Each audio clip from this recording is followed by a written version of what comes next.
آج ہم بات کرنے جا رہے ہیں ایک ایسے نبی کی جو صرف ایک پیغمبر نہیں تھے بلکہ دنیا کے سب سے طاقتور شہنشاہ بھی تھے، جن کے حکم میں انسان، جن، ہوا اور پرندے سب شامل تھے، جن کے پاس دولت بھی تھی، طاقت بھی تھی، لیکن سب سے بڑی چیز تھی حکمت اور انصاف، جو ایک مثال تھے انصاف، علم اور پاور کی، جو انہیں صرف اللہ کی رحمت سے ملی تھی۔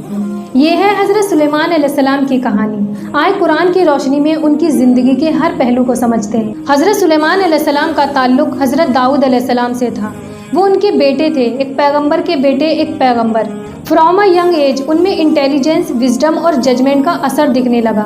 ایک وقت آیا جب حضرت داؤد علیہ السلام کے سامنے ایک کیس آیا۔ دو کسان لائے ایک مسئلہ، ایک کے کھیت کو دوسرے کے جانور نے برباد کر دیا۔ حضرت داؤد علیہ السلام نے فیصلہ دیا جس کسان کا نقصان ہوا اسے دوسرے کا جانور مل جائے، مگر ینگ سلیمان علیہ السلام نے کہا جانور اس وقت تک نقصان اٹھانے والے کسان کے پاس رہے جب تک کھیتی واپس ٹھیک نہ ہو، بعد میں وہ دونوں اپنی چیزیں واپس لے لیں۔ حضرت سلیمان علیہ السلام کو یہ سمجھ اللہ تعالیٰ نے بچپن میں ہی دے دی تھی، ان کو حکمت اور علم دیا، اور ان کے فیصلے میں عدل بھی تھا اور حکمت بھی تھی۔ سورہ النمل قرآن کہتا ہے حضرت سلیمان علیہ السلام ایک دن اپنے لشکر کے ساتھ چل رہے تھے جس میں جن، انسان اور پرندے سب شامل تھے۔ ایک چھوٹی سی چیٹی نے کہا، اے چیٹیوں، اپنے بلوں میں چلے جاؤ، کہیں سلیمان اور اس کا لشکر تمہیں کچل نہ دے اور انہیں پتہ بھی نہ چلے۔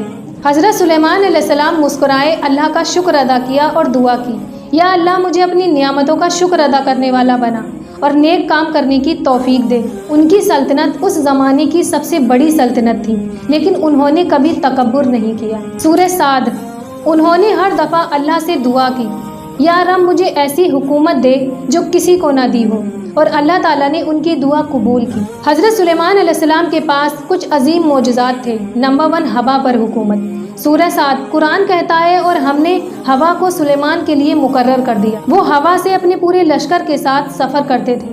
نمبر 2، جنوں پر حکومت۔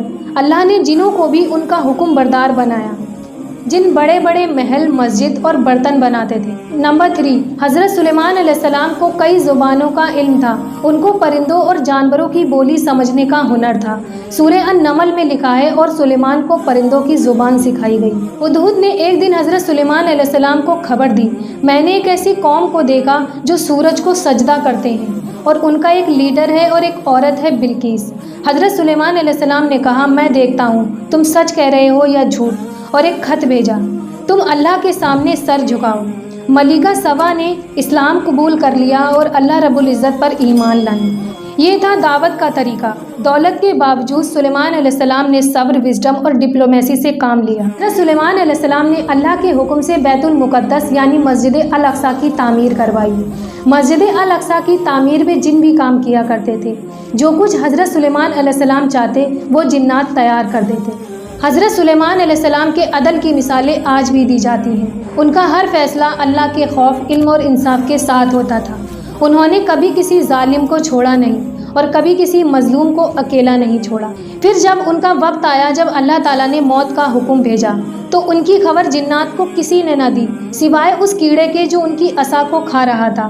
پھر جب سلیمان علیہ السلام گر پڑے، اس وقت جنوں نے جان لیا کہ وہ اب زندہ نہیں۔ جن سمجھتے رہے کہ سلیمان علیہ السلام زندہ ہیں، اسی لیے کام کرتے رہے، مگر جب لاٹھی ٹوٹی تو انہیں پتہ چلا کہ سلیمان علیہ السلام وفات پا چکے ہیں۔ اس سے اللہ نے ثابت کیا کہ جن بھی غیب کا علم نہیں جانتے۔ حضرت سلیمان علیہ السلام کے پاس سب کچھ تھا، پاور، آرمی، جن، دولت، علم، مگر وہ ہمیشہ کہتے کہ یہ سب اللہ کی رحمت ہے۔ حضرت سلیمان علیہ السلام کی کہانی صرف ایک ہسٹری نہیں بلکہ یہ ایک لیسن ہے لیڈرشپ، انصاف اور ایمان کا۔